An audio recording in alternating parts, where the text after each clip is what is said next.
नोंथांमोननिसिम आरो आं मोनसे गोदान भिडिअ लाना फैबाय आंनि बे सोरां लामा इउटिउब चेनेलजों नोंथांमोना नायलांदो आरो मिथिनो नाजादो। गिबियावनो आं बुंनो सानो हिन्दीनि सासे मानसि लिरना होनाय बे डायलगखौ नोंथांमोना खोनानानै माबायदि मोनो। दुनिया के सबसे गरीब लोग पैसे के बिना नहीं है होनना बुंदों सासे मानसिया। ये वाला कोई उम्मीद नहीं, हमेशा एक बेहतर कल के लिए अच्छा है और खरे मेहनत करे और अच्छे के लिए इच्छा करे। नोंथांमोना बे अर्थखौ मोनसे बुजिबाय जानांगौ। आं बेखौल' आं ट्रान्सलेट खालामना होला, नोंथांमोनाथ' माखासे हिन्दी बुजिखायो। आं बेखौ साइडआव दोनबाय। दा बाखि बाथ्रा नोंथांमोननो बे जोंनि आसामनि जाहोनफोरखौ माखासे मिथिहोनो आरो आं दिनै गोदान भिडिअ लाना फैबाय। नोंथांमोना मिथिनो नाजादो। आं माखासे मबाइला गंसेल' आं मबाइलजोंनो शुट खालामो।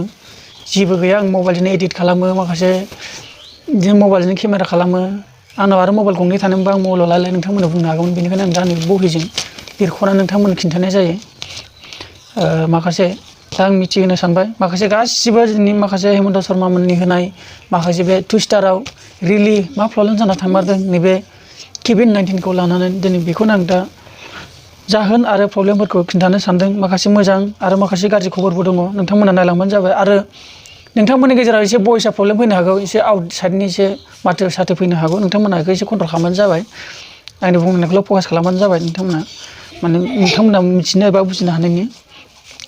बे एप्रिलाव 1 नम्बराव आरोना, बे एप्रिलाव सोलिबाय थानाय दिनैनि सिलचर मेडिकेल कलेज हस्पिटालाव 3 सुथि होबाय एबा मोजां खालामना रेहाय होबाय। माने 3 मानसिखौ मोजां खालामनानै नागारबाय होनदों आरो 3 मानसि दंबावो दा मोजां खालामबावनो, माने बेयाव माने डाइरेक्टलि मोजां खालामथारनो हायाखै, माने हामगोननि रिपर्टखौ होगासिनो बिसोरखौ, माने मोजां खालामना सुथि होबाय आरोना बिसोर 3खौ।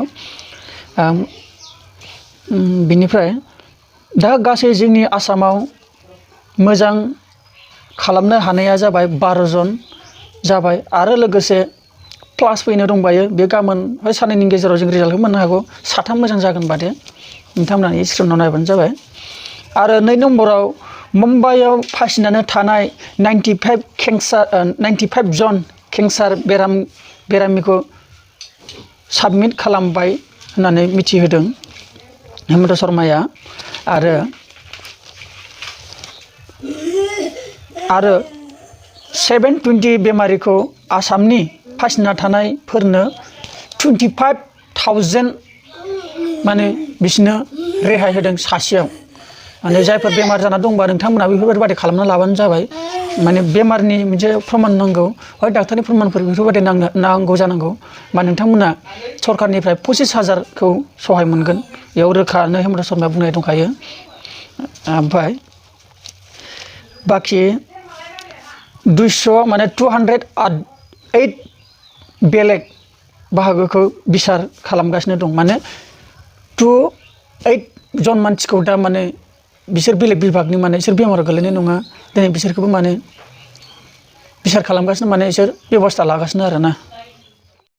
4 नम्बराव मोनसे मिथिनो गोनां माखासे जोंनि बेलायाव आबै आबौमोना माबाफोर बेराम जायोब्ला एबा गाज्रि हालोदाव गोलैना दंब्ला पुलिसनि मदद लागोन आरो लोगोसे फन नाम्बार होनाय दङ, नोंथांमोना स्क्रिनाव नायबानो जाबाय। माने जायफ्रा अबस्था गाज्रियाव दं, राहा गैथारला, आरो सोरबाफोर बोराय बुरिफोर बेमार जाना दंबा, माने डाक्टार थांनो गोनांबा माने पुलिसनि मदद लाना थांनो हागोन। ओमफ्राय पुलिसफ्रा जि आबै आबौमोना प्रब्लेम जाना दं बिसोरखौ माने डाक्टारनिसिम लांनो थाखाय हय माने पुलिसा नोंसोरखौ मदद खालामगोन। आरो जायफ्रा गोबां बायदिसिना रोखोमनि प्रब्लेम थायो नङा होमबा, बेफोरखौ माने सल्भ खालामनो थाखाय दिनै बे आसाम पुलिसानो माने नोंसोरनो सहाय होगोन। नोंथांमोना बेयाव कल खालामबानो जाबाय आरो सोंबानो जाबाय मानि थाखाय सहाय होगोन, मानि थाखाय सहाय होआ। जोंनाव बिदि आफा बोराय दं बा आइ बुरि दं होननानै बेफोरबायदि खिन्थाना होबानो जाबाय, मा सहाय होयो नोंथांमोना बेखौ सुलु लाबानो जाबाय। हय थाखा फैसाबो होनो हागौ, बेखौ बेयाव डाइरेक्टलि होनाय जायाखै, नोंथांमोना सुलु लाबानो जाबाय। ओमफ्राय 5 नम्बराव आसामाव COVID-19नि थाखाय